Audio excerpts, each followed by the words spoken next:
First of all, next article is talking about the Belt and Road Initiative of China, and we should learn that what are the alternatives to Belt and Road Initiative.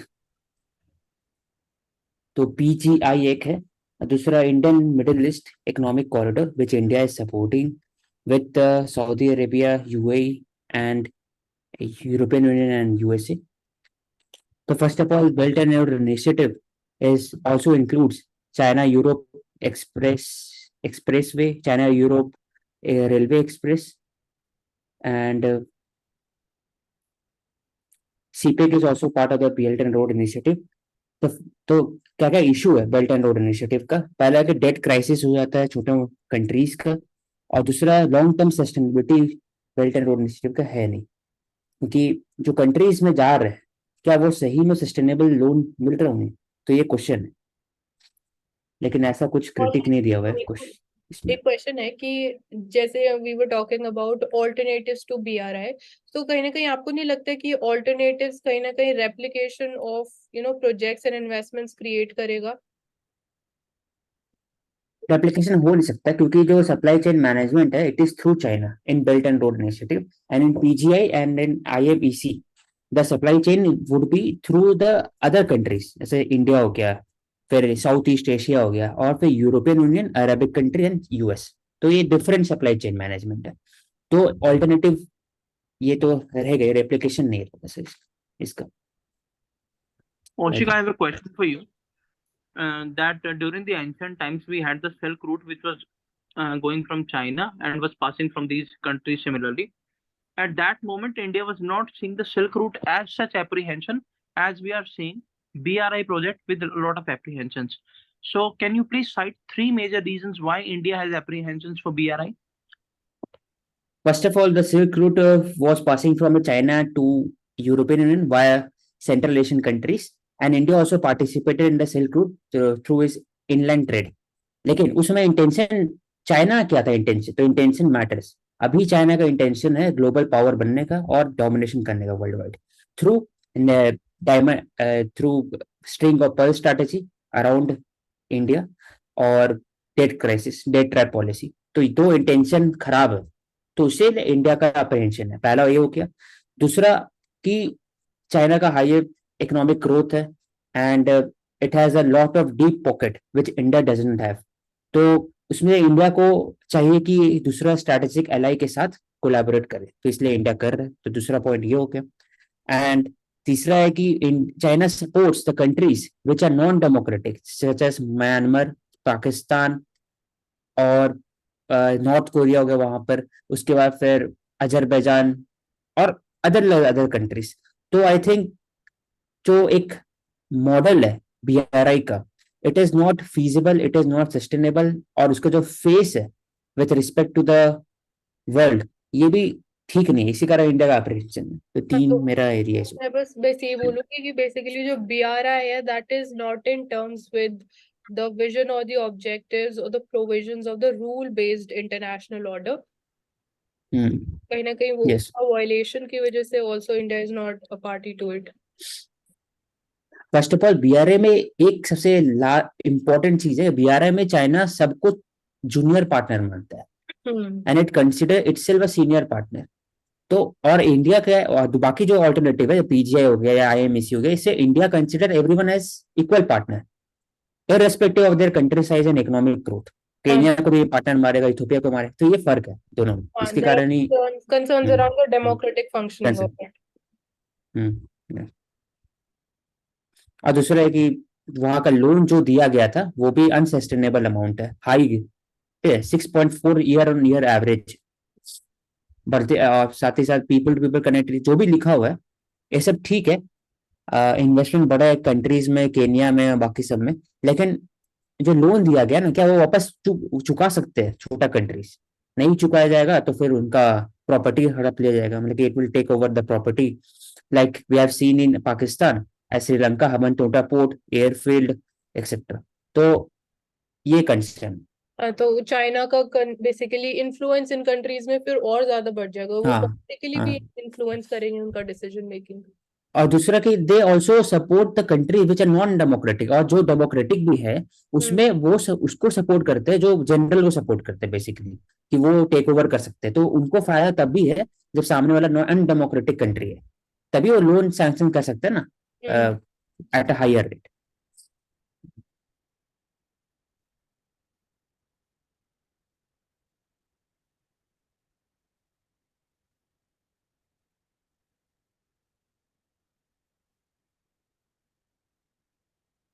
Then another article is talking about the newly created umbrella organization, Cooperative Sector Export. It has received 7,000 crore, and NCEL. NCL एक umbrella body है for cooperative sector export under the Model State Cooperative Act 2022. It is also works on the connecting between Ministry of Commerce and External Affairs. तो NCL पूछ सकता है National Cooperative Export Limited है क्या? तो it is working with connecting the area of Ministry of Commerce and Ministry of External Affairs. तो NCL एक बस important है.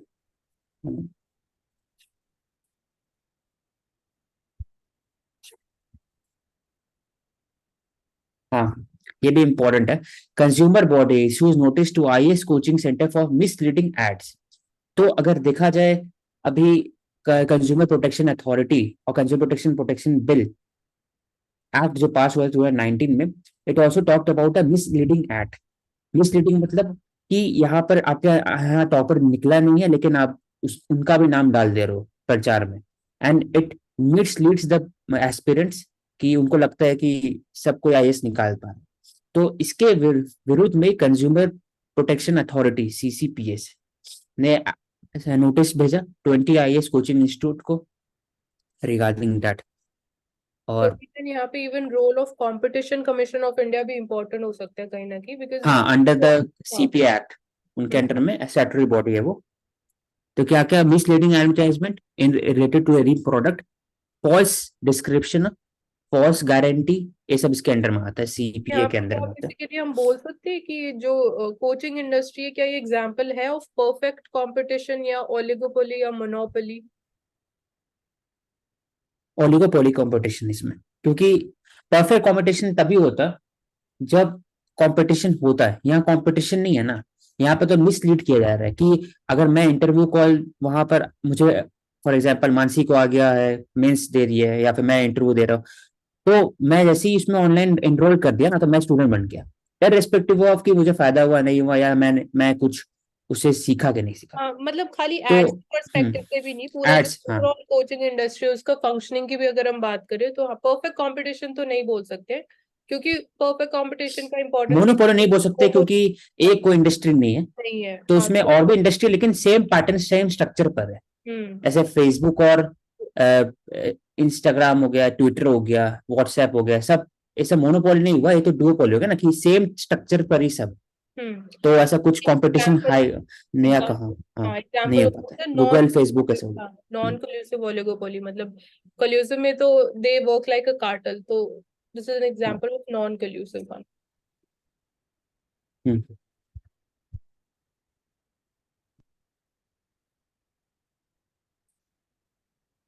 तो यहाँ बोला जा रहा है कि farm fire down by half in Punjab.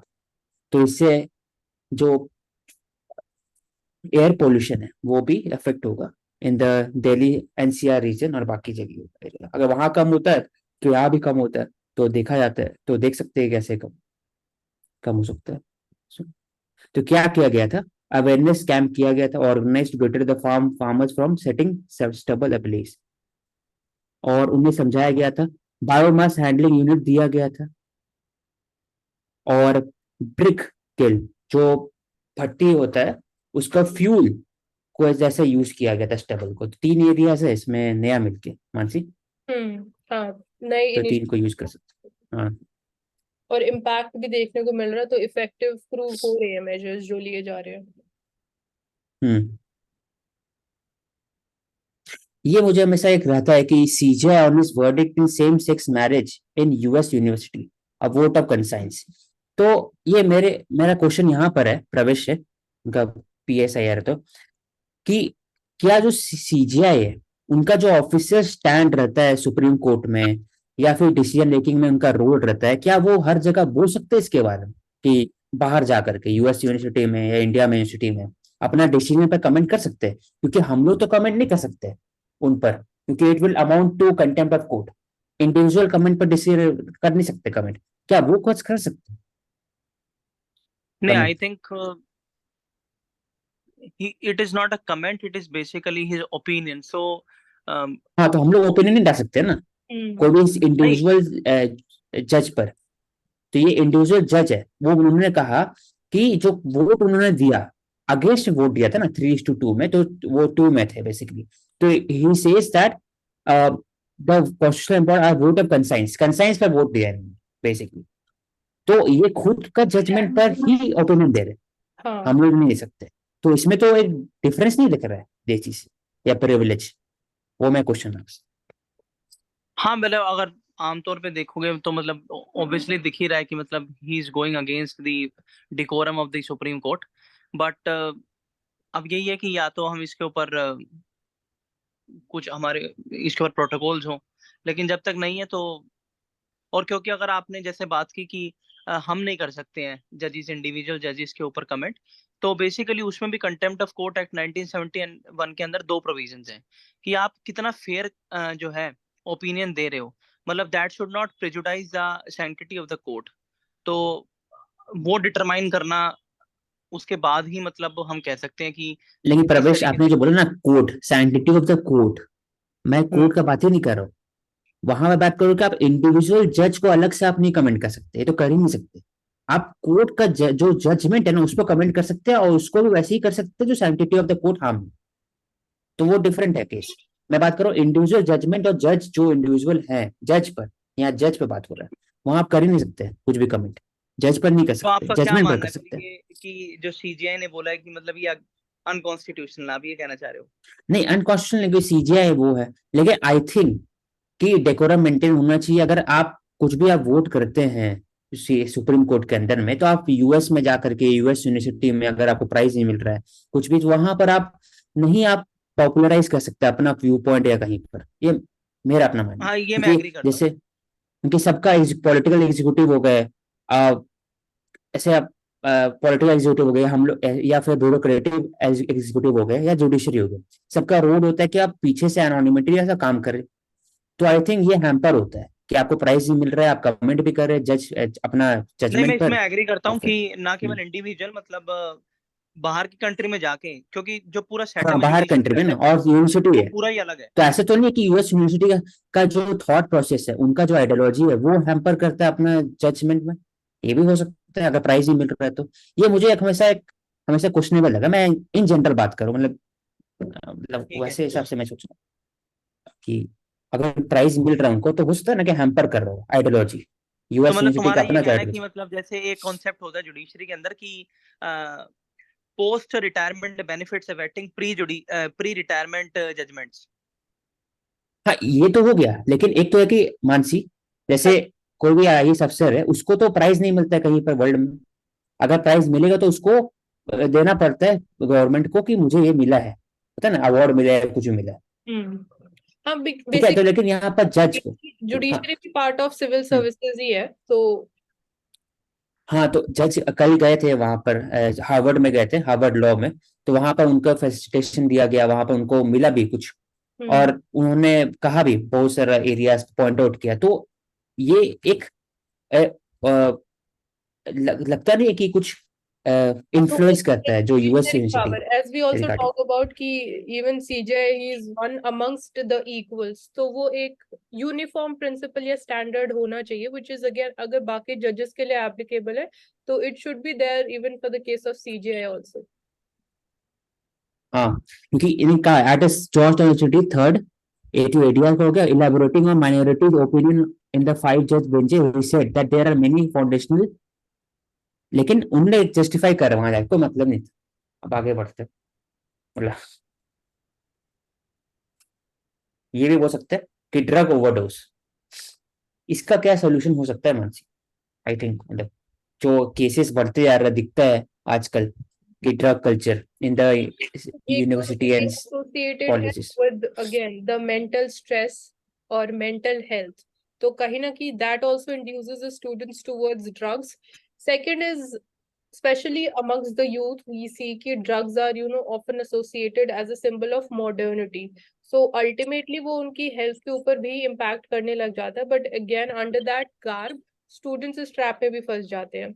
तो again अगर हम बात करें solutions की, तो awareness campaigns होने चाहिए, because since it is amongst the students, so universities को ऐसे awareness programs drive करने चाहिए. Apart from this, मेरे हिसाब से तो आई personal थिंक मेरे हिसाब से आप जो बोले ठीक है, लेकिन इसमें जो एनएसडीपी में ना एक कॉन्सेप्ट है कि आप रिहैबिलिटेशन वाला, तो अगर पेरेंट्स से अगर आप कंपेयर कर सकते हैं, हाँ बोले, मैं ही कह रही हूँ पेरेंट्स को रोकन करना चाहिए मुझे लगता बाद है। में मतलब मैं एज अ प्रिवेंटिव सोल्यूशन की बात कर रही थी. हाँ हाँ ठीक है, पोस्ट तो केयर में इसमें सबसे पेरेंट्स को भी पहले इंक्लूड करना चाहिए।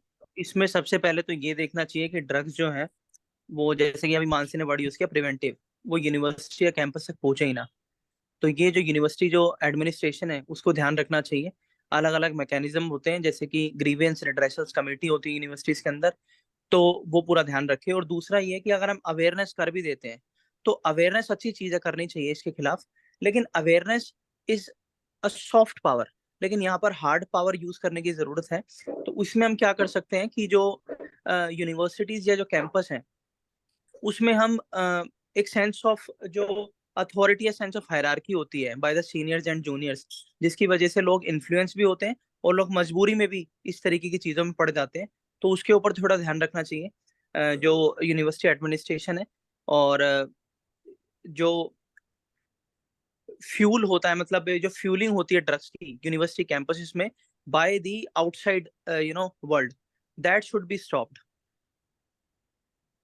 हाँ ठीक।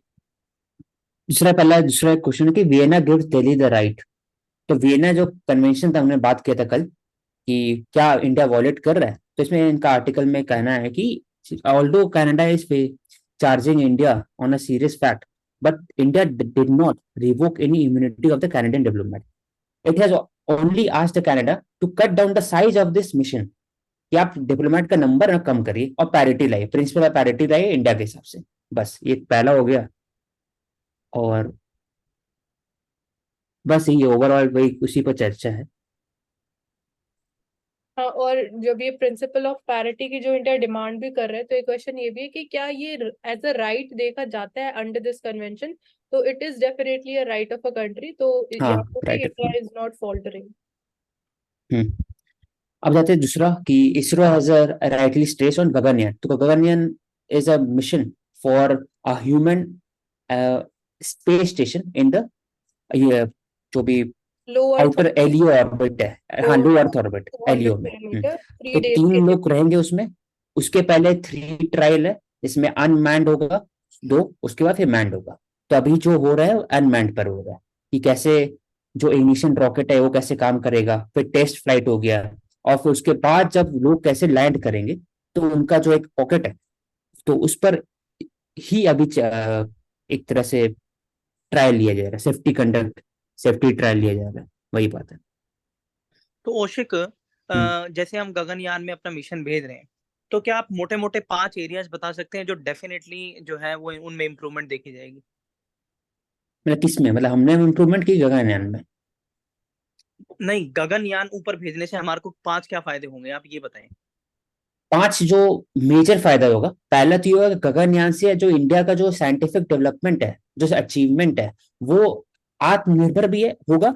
और दूसरा कि उनको एक broader horizon with space travel, वो भी एक कॉन्सेप्ट मिलेगा, कैसे जाना है आउटर स्पेस में, मार्स में कैसे जाना है, या क्योंकि गगनयान जाने के लिए आपको 3 एरियाज पे ध्यान देना चाहिए। पहला तो सूट होता है, एक ह्यूमन सूट, और दूसरा होता है कि आप कैसे खाना भेजोगे, मतलब जो फूड हो गया, और थर्ड इज कैसे आप जो वेस्ट डिस्पोजल है, ऑक्सीजन हो गया या फिर वेस्ट डिस्पोजल जो आप टॉयलेट होता है, उसको कैसे आप रिसाइकिल करोगे, कैसे रीयूज करोगे। तो ये जो एरियाज है ना, ये हेल्प करेगा मार्स मिशन में।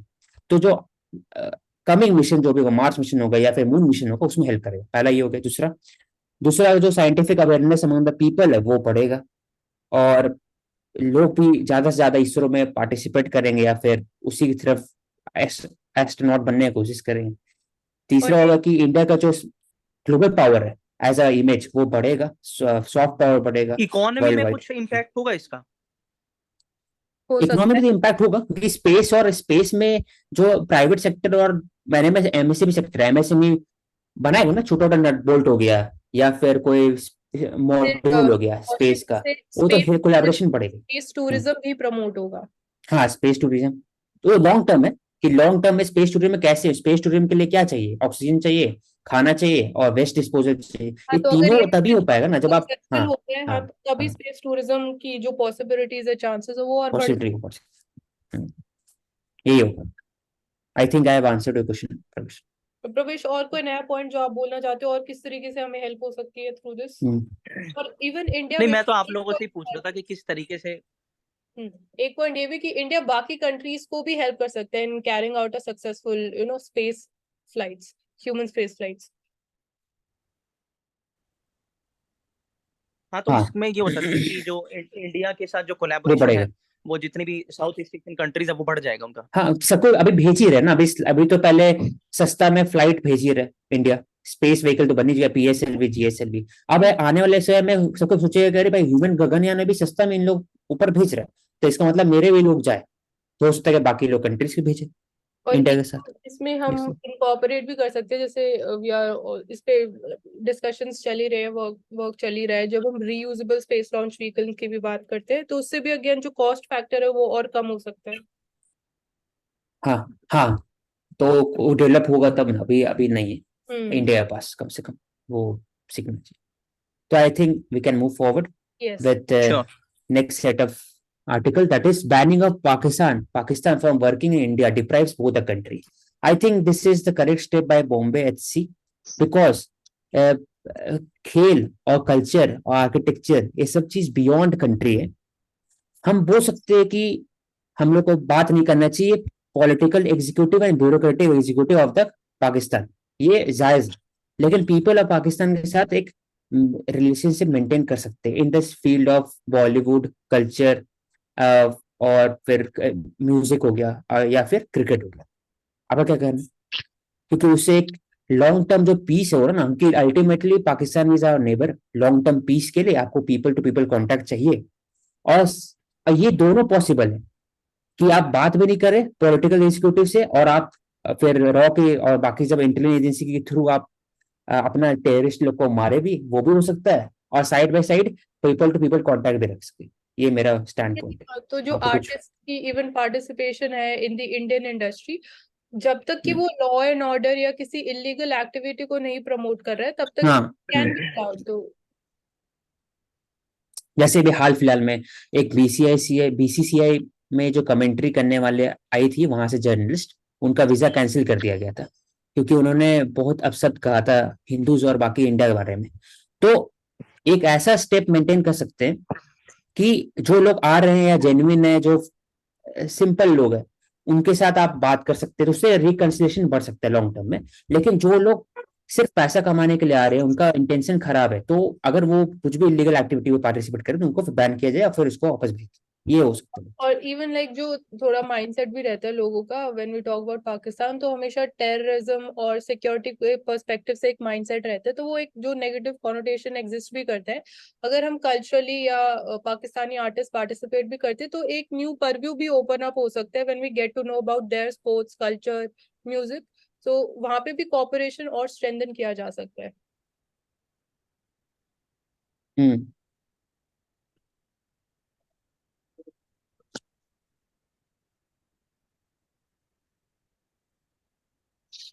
ये एक ले सकते हैं छोटा सा कि if caste is at the center, politics of caste diverts the attention from more difficult tasks of building institution।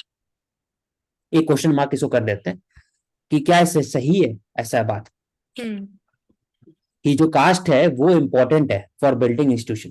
अगर आर्ग्यू करना है तो आपको कुछ अगर बोलना है आप बोले, मैं बोलूंगा फिर 2 पॉइंट शॉर्ट में बोलिए short. Only caste as a factor नहीं होना चाहिए, it should be one of the components. जब हम इवन बात करते हैं social and economic and educational backwardness की, तो उस चीज को असेस करने के लिए caste can be taken as one of the factors for assessing that thing. But जब स्ट्रेंथनिंग ऑफ इंस्टीट्यूशंस की बात करते हैं तो और बाकी फैक्टर्स भी इंपॉर्टेंट हो जाते हैं, तो बैलेंस तरीके से इस चीज को आगे लेके चलना would be much more important.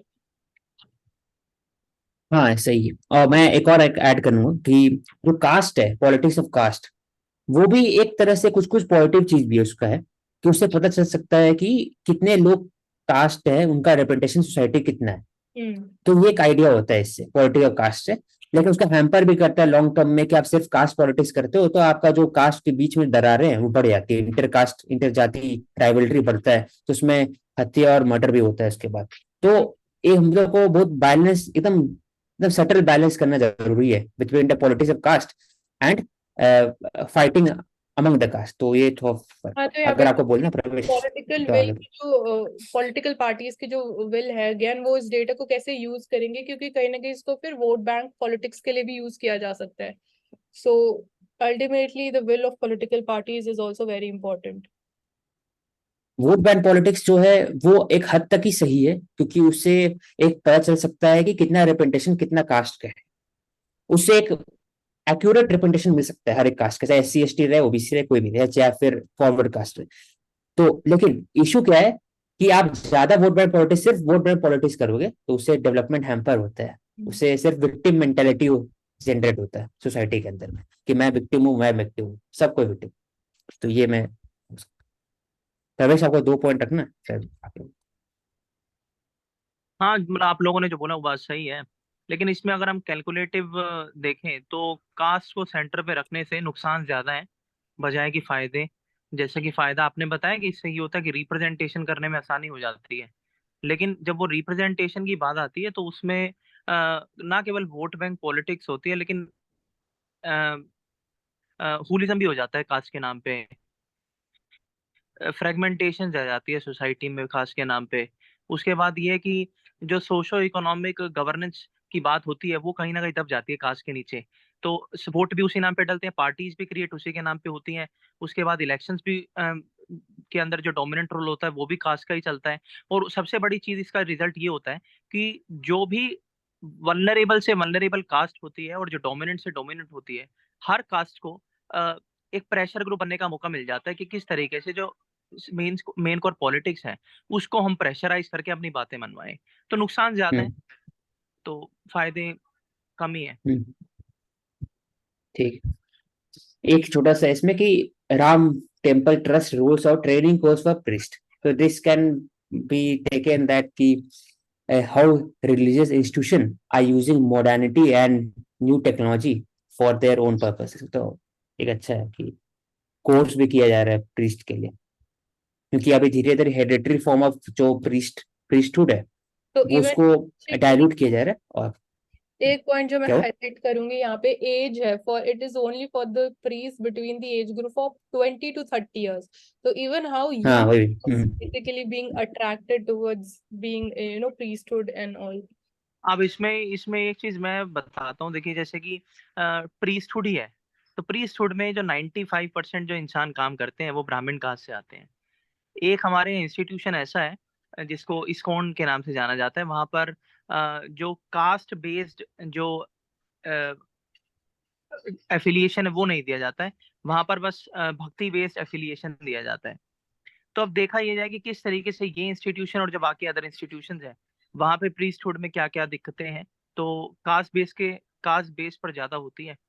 तो अब ये है कि हम इसमें कुछ बोल नहीं सकते because that is the positive नहीं बोल सेक्युलरिज्म। सकते हाँ, आप बोल सकते हैं, आपका वर्ड मतलब दायरा में होना चाहिए, इसलिए आप बोल आप सकते हैं, कुछ भी बोल बोल सकते सकते हो ना, इट इज ऑल्सो अ हैं। ऐसे पार्ट ऑफ नहीं बोल सकते। जो रिफॉर्म हो रहा है स्ट्रक्चर में। इवन हाँ प्रीस्ट में जो आप मतलब कि बोलते आप बोल हैं सकते हो कि प्रीस्ट जो ब्राह्मण कम्युनिटी है उनका क्या फायदा है प्रीस्ट होने में, ये भी आप काउंटर पॉइंट बोल सकते हो, इसमें क्या दिक्कत है, गलत क्या है? नहीं, मैं आप अगर मैं बस, बोलूँ तो मैं आप थोड़ी बोल रहे हो कि बाकी लोग कास्ट का नहीं होना चाहिए। ब्राह्मण कम्युनिटी जो है वो मंदिरों में पुजारी फायदे के लिए नहीं बनती है।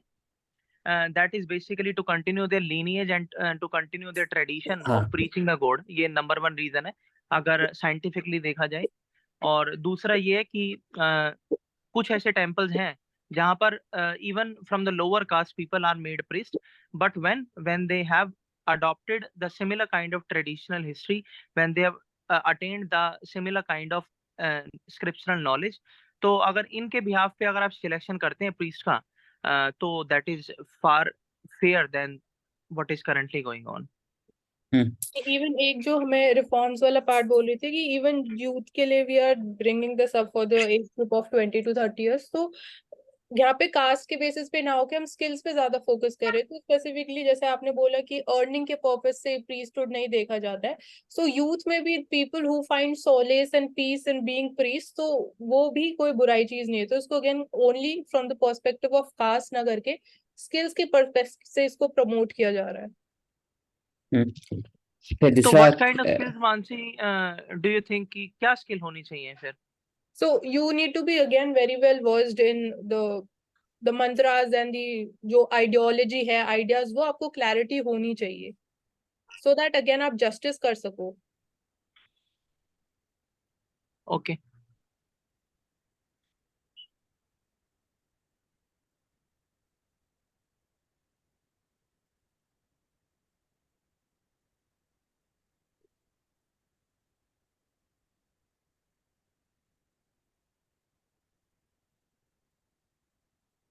central government surpasses 50% of budgeted capex so far.